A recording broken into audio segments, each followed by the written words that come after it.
আসসালামু আলাইকুম। আজকে ভিডিওটা শুরু করছি হচ্ছে গুলশান থেকে। আমি মুহূর্তে আছি হচ্ছে গুলশানে। তো এখন যাবো হচ্ছে মিরপুরে শেওড়াপাড়া। আজকে আপনাদেরকে দেখাবো যে আমি গুলশান থেকে কিভাবে যাচ্ছি হচ্ছে মিরপুর শেওড়াপাড়াতে। আমার এবারের গন্তব্য হচ্ছে Gulshan circle one. Gulshan circle ওয়ানে গিয়ে বাসে উঠবো। মিরপুর থেকে যদি সরাসরি যেতে চান গুলশান থেকে, বিশেষ করে গুলশান এক থেকে, তাহলে আগে আমাদেরকে যেতে হবে হচ্ছে গুলশান সার্কেল ওয়ানে বাসে ওঠার জন্য, আর ওখানে গিয়ে আলিফ বাসে উঠবো।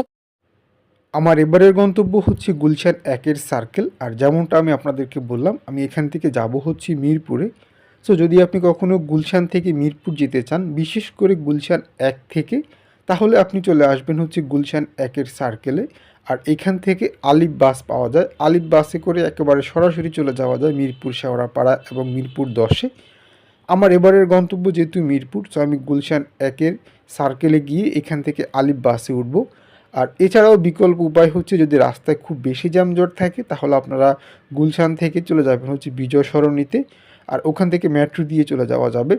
তবে ওই রাস্তায় এখন আর খুব একটা জ্যাম থাকে না বললেই চলে।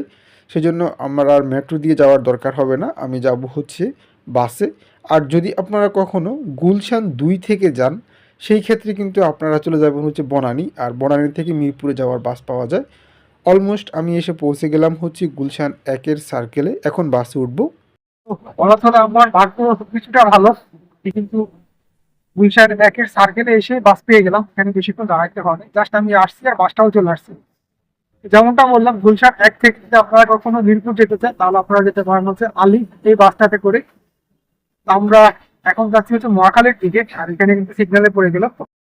এখানে এসে আসলে বেশিক্ষণ দাঁড়াতে হয়নি, আমি গুলশান সার্কেলে আসার সাথে সাথে বাসটা পেয়ে গেলাম আর উঠে পড়লাম বাসে। রিস্ক নিতে চাইনি, কারণ হচ্ছে পরবর্তী বাস আবার কখন আসে বলা যায় না। আমরা যে বাসটাতে করে যাচ্ছি এই মুহূর্তে, এই বাসটার নাম হচ্ছে আলিফ। আর আলিফে করে আমি গিয়ে নামবো হচ্ছে মিরপুর শেওড়াপাড়া।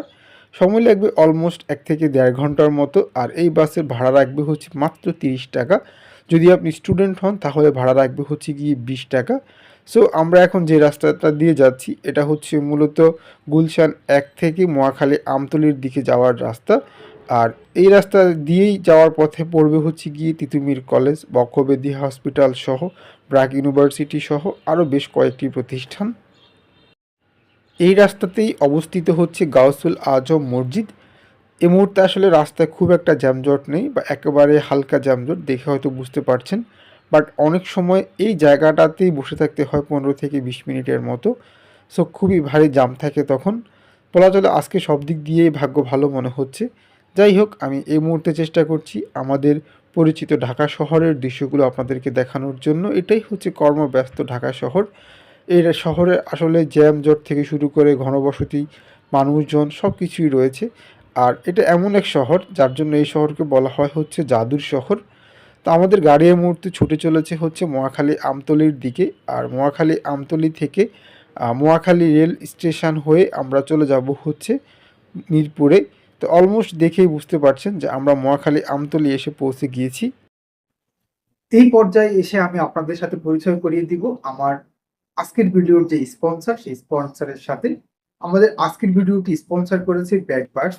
ব্যাগবার্স হচ্ছে ব্যাগের দুনিয়া। আপনার যেই কোনো ধরনের ব্যাগ, হোক সেটা school bag, office bag, trolley অথবা লেডিস ব্যাগ, আপনি ঘরে বসেই খুব সহজে যদি পারচেজ করতে চান তাহলে আপনি এখনই ভিজিট করতে পারেন ব্যাগবার্সের ফেসবুক পেজ।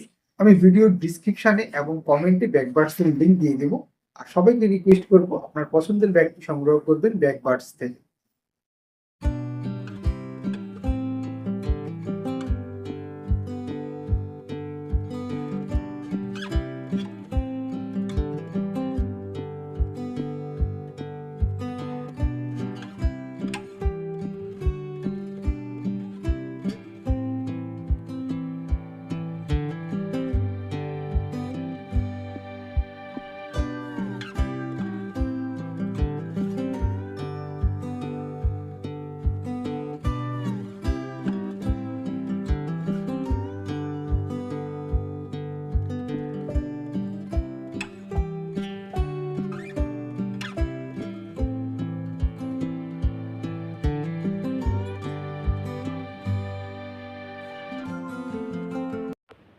মহাখালীতে বেশ কিছুক্ষণ সময় বাসটা আসলে বসা ছিল। এটা কোনো জ্যাম ছিল না বা কোনো সিগন্যাল কোনো কিছুই ছিল না। উনি জাস্ট যাত্রী উঠানোর জন্য নিজে থেকে এখানে অনেকক্ষণ সময় আসলে দাঁড়িয়েছিলেন।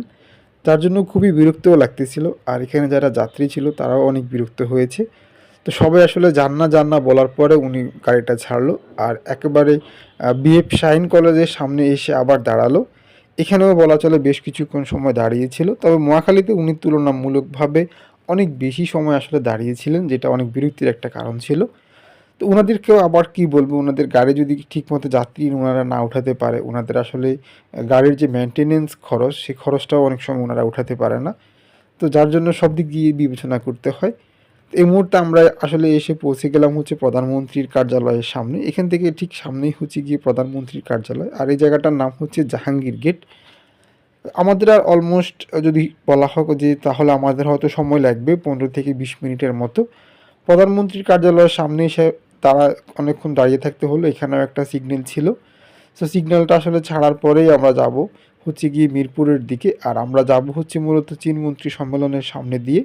আপনি যদি প্রথমবারের মতো ঢাকায় ঘুরতে আসেন তাহলে কিন্তু আপনি নব থিয়েটার, তারপর হচ্ছে সামরিক জাদুঘর, একই সাথে হচ্ছে সংসদ ভবন, জিয়া উদ্যান, এই জায়গাগুলো যদি ঘুরে দেখতে চান চলে আসতে পারেন হচ্ছে আমি বর্তমানে যে জায়গাতে অবস্থান করছি এখানে। এটা হচ্ছে বিজয় সরণি।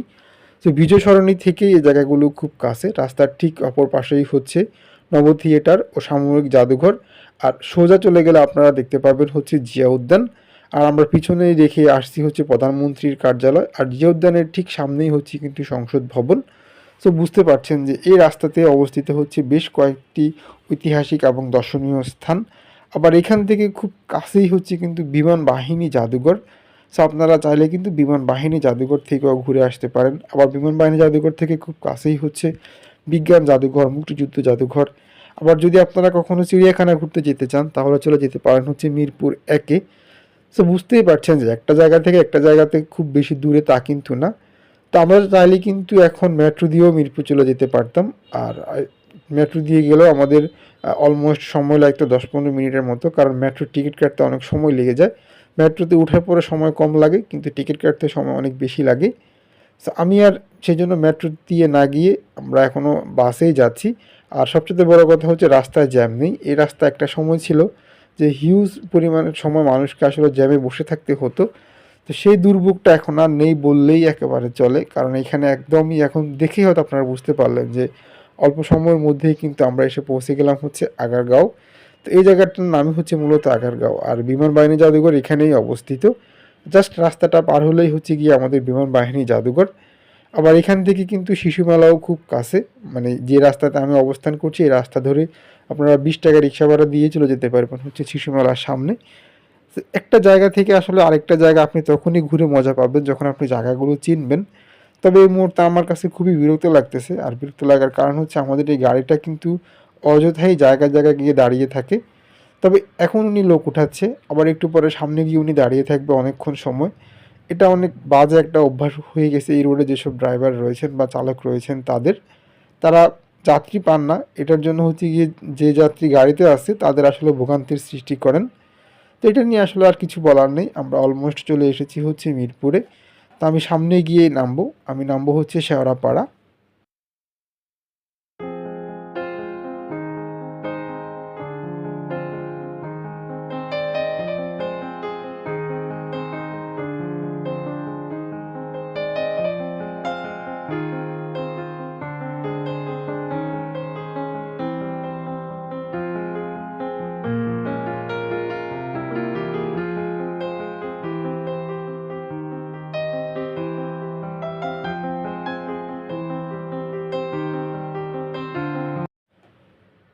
আপনাদেরকে আসলে বলাই হয়নি, আমি মিরপুর এসেছিলাম মূলত আমার অফিসের কাজে। আর আমি এসেছিলাম রিকম ভাইয়ের সাথে দেখা করার জন্য। ওনার অফিস হচ্ছে মিরপুর শেওড়াপাড়াতে।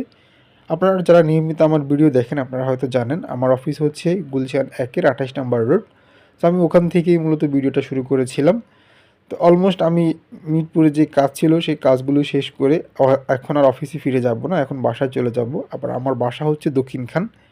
সো এখান থেকে আমাকে যেতে হবে আগে উত্তরা মেট্রো স্টেশনে গিয়ে আমি নেমে রিক্সা দিয়ে চলে যাব হচ্ছে জসীমউদ্দিন থেকে আমি চলে যাব দক্ষিণখানে। এই মুহূর্তে আমি মিরপুর শেওড়াপাড়া থেকে মেট্রোতে চলে যাব হচ্ছে উত্তরা দিয়াবাড়ি। আর এখান থেকে আমাদের ভাড়া রেখেছিল হচ্ছে 30 টাকা মেট্রোতে করে যাওয়ার জন্য। আর মেট্রো তো সুবিধা সবাই জানেন যে জাস্ট মেট্রোতে উঠতে দেরি আর আপনার 3-4 মিনিটের মধ্যেই কিন্তু আপনার গন্তব্যে পৌঁছে যেতে পারতেছেন। তো এই অঞ্চলের মানুষের জন্য অনেক বড় একটা আশীর্বাদ হচ্ছে কিন্তু মেট্রো স্টেশন। আবার আমরা যারা হচ্ছে গিয়ে এয়ারপোর্ট থেকে বনানী বা ওইদিকে যাই, আমাদের জন্য সবচেয়ে ভালো অপশন হচ্ছে এলিভেটেড এক্সপ্রেসওয়ে। তো এই গাড়িটি মেট্রো যেটা দেখতে পাচ্ছেন, এই মেট্রোটাতেই উঠবো আর এটাতে করে যাব হচ্ছে উত্তরা দিয়াবাড়িতে। উত্তরা দিয়াবাড়ি নেমে আমি আবার রিক্সা নেব। তো আমি এই মুহূর্তে আসলে মেট্রোতে উঠে পড়লাম আর এখানে হিউজ মানুষজন দেখতে পাচ্ছেন যে বসার মতো আসলে সিট নেই, যার জন্য এখন দাঁড়িয়ে দাঁড়িয়ে যেতে হচ্ছে।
অবশেষে আমি এসে পৌঁছে গেলাম হচ্ছে উত্তরা উত্তর। আর এখন নিচের দিকে যাব।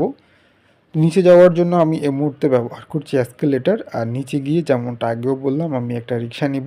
রিক্সা নিয়ে চলে যাব হচ্ছে উত্তরা জসিমউদ্দিতে।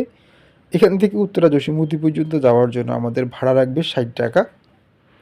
রিক্সা ছাড়াও এখান থেকে চাইলে লেগুনা দিয়ে যাওয়া যায়। আর লেগুনার ভাড়া রাখা হচ্ছে গিয়ে 20 টাকা করে। সেই ক্ষেত্রে আপনাকে গিয়ে নামতে হবে উত্তরা আজিমপুর। সো আমার জন্য জায়গাটা আবার উল্টা হয়ে যাবে। আমি যেহেতু দক্ষিণখান যাব, সেজন্য আমি যাব হচ্ছে জসিমউদ্দিতে। তবে আজকের মতো ভিডিওটা শেষ করব। Thank you so much for watching the video.